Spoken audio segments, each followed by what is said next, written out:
Once again, this your friend, your family, True Streets from True Streets. I could have been a pastor. How's everybody out there doing this evening?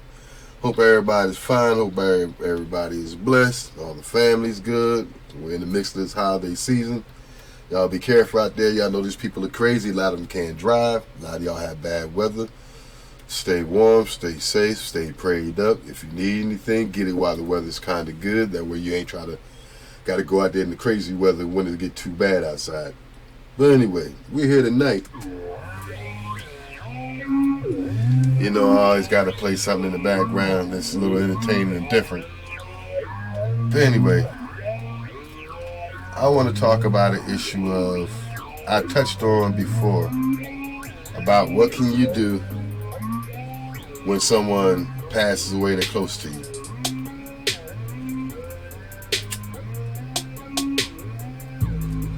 Now, a lot of you don't know, my daughter is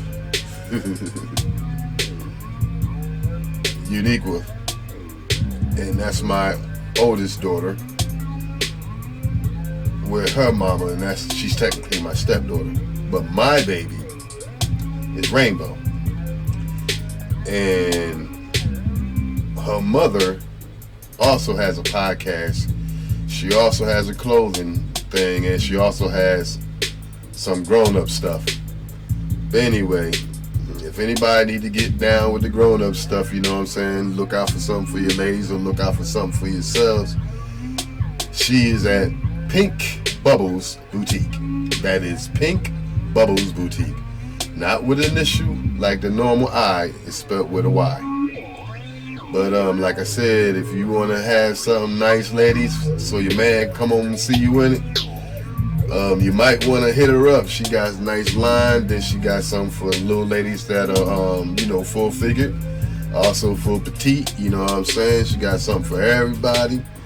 Like I said, she got some extra stuff for the grown folk. This is not for children. That's why my channel's not for kids. But anyway, once again, that's Pynk Bubbles Boutique. Holler at her. Her name is Day. She's a sweet young lady. And the reason I'm shouting her out because this episode is actually about her. And like I said, we share a daughter. And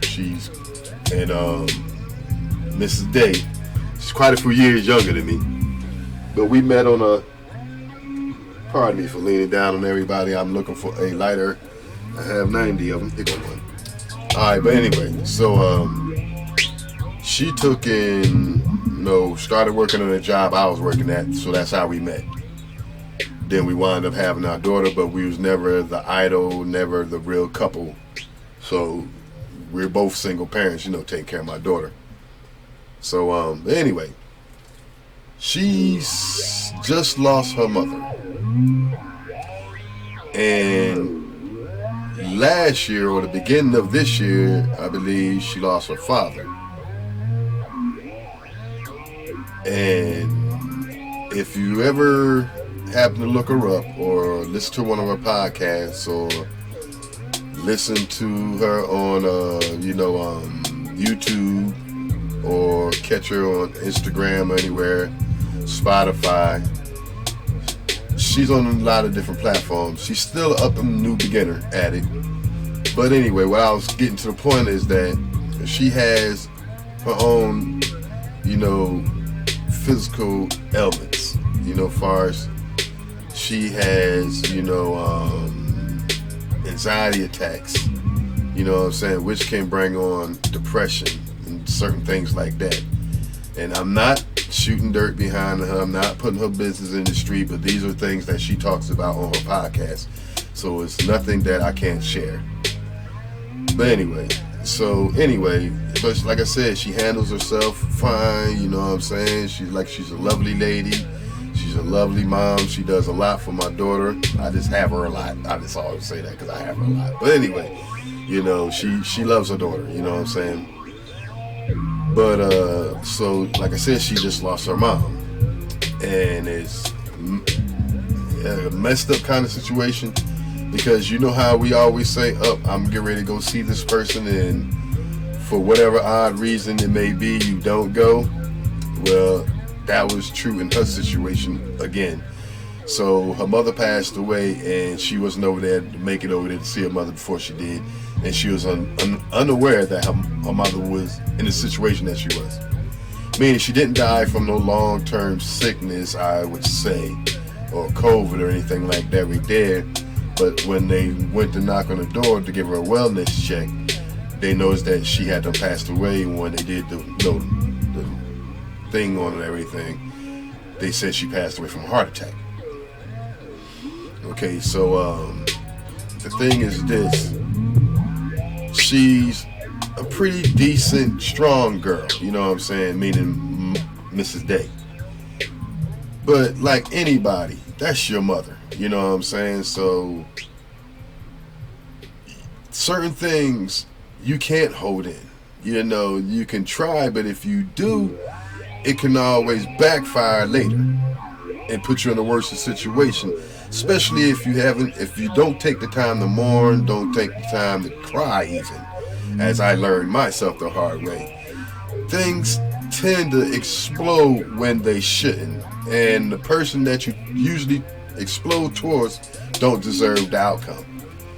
And so getting to the point of what can you tell somebody that can help them get through a situation like that they can mourn properly and talk about, oh, I'm gonna clean the house up, or I'm just gonna go to work, or this and that. Sure, you don't need to be alone, but work ain't the key all the time. You know, just throwing yourself into work, trying to, you know, depress or, you know, suppress your feelings and everything.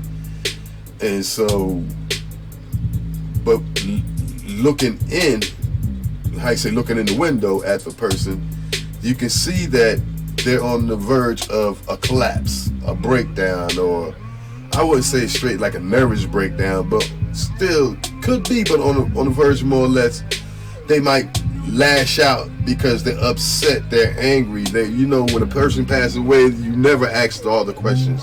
You never had all the right time. You never had the right answers. You never said the right stuff. You never gave enough. You know what I'm saying? It's always unexpected. I don't care if they've been in the hospital for 14 years on plugs and y'all pulled the plug finally and this and that. It's still unexpected because you still want them here tomorrow. So how can you help someone cope like that? Especially a single mother, you know what I'm saying? Working, trying to do something as far as her, you know, her podcasts and, you know, videos thing, podcast, or clothesline. She's trying to do things with herself, but then I never give credit to a good guy. And sometimes I don't even give the credit to the bad guy. But sometimes you just dealt that wrong hand at the wrong time. You know what I'm saying? Where's the ace that a friend or a loved one can give them that lets them know that, hey, you still got a winning hand? You know what I'm saying? Or what's the pep talk, or that's the magic key that will work? These is questions that I need answers, and so many others need answers. And from my aspect, there's no perfect solution. For instance, everyone is not the same. Everybody's there each your own. Everybody mourns different. Everybody feels different. Everybody loves different. Everybody touches different. Everybody's demeanor is different, you know. So, but in her case,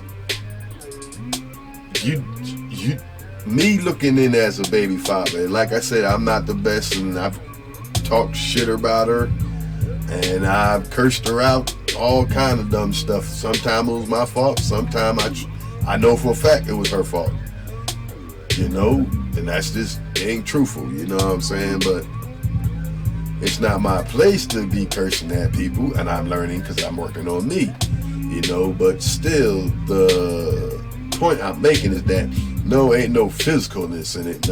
Ain't none of that.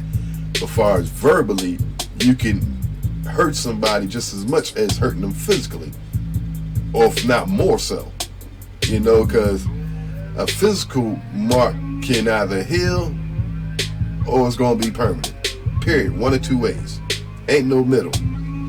But when you scar the person emotionally, and mentally is deep in there. You know, anything can bring it out. Another relationship, a child, a job, a certain situation, you know what I'm saying, will bring them back to that moment of fear or whatever the outcome was, or to lash out or things like that. So when you're hurt from death, from the fact that someone passed away close to you, should you mourn? Should you be allowed time to just break down, fall to your knees, ask questions to the Father that only He can answer for you? Or should you just try to, act like these so-called super women want to be, and try to go on with your life and wind up hurting yourself later? Because all that is still in there. Everything in there has to come out. Even though, sure, you cry and everything that comes out, but the memories are there. But you got to do your cleanup, if you know what I mean. You can't have that baggage. You got to empty some trash to be able to go forward and be happy and content with it. So these are my answers to the questions that I was just asking. Some I know I may be wrong. If you feel as though I'm wrong, hit the comments and let me know. If you feel as though I'm right, hit the comments and let me know. And like I said, I would love to hear y'all stories too. Because we're at a time in life that we need to be helping each other. We need to be helping everyone. Like even down to this time of year when and a lot of times I just say, man, them people that they chiming that bell for ain't getting that money. Y'all know what I'm talking about. They ain't getting that money. But now I find myself more and more putting something in the little cup, salvation people, whatever. You know, because now that I'm getting older, it's not whether they get it or not. It's the thought process behind me giving, thinking who's supposed to get it. And a lot of us in our lifetime hold back from doing things, especially with charities and churches, because us as grown folks and been put in situations, we know that a lot of stuff is false, so we tend not to mess with that. But the reason behind it has nothing to do with the snake in the grass. It's like, for instance, a lot of us don't want to give baby mamas anything because we know that they tend to not give it to the kids, especially when it comes time to cash. But yeah, if you don't give, isn't your child still being neglected by both sides? So, like a lot of us, which is smart, keep your receipts and buy the stuff yourself. I mean, you might not want to because that's your love and seed, but certain things have to be. And on that morning, there's nothing you could do to help a person mourn but be there for them. So, as she fights through this hard time, I just ask Yahweh to help me be there for her. I'm already there for my daughter. Besides, she's 2. She wasn't around her grandmama enough to probably even notice the difference of my grandma not being here anymore. But it's sad because she lost 2 grandparents, technically back to back. So once again, this is True Streets.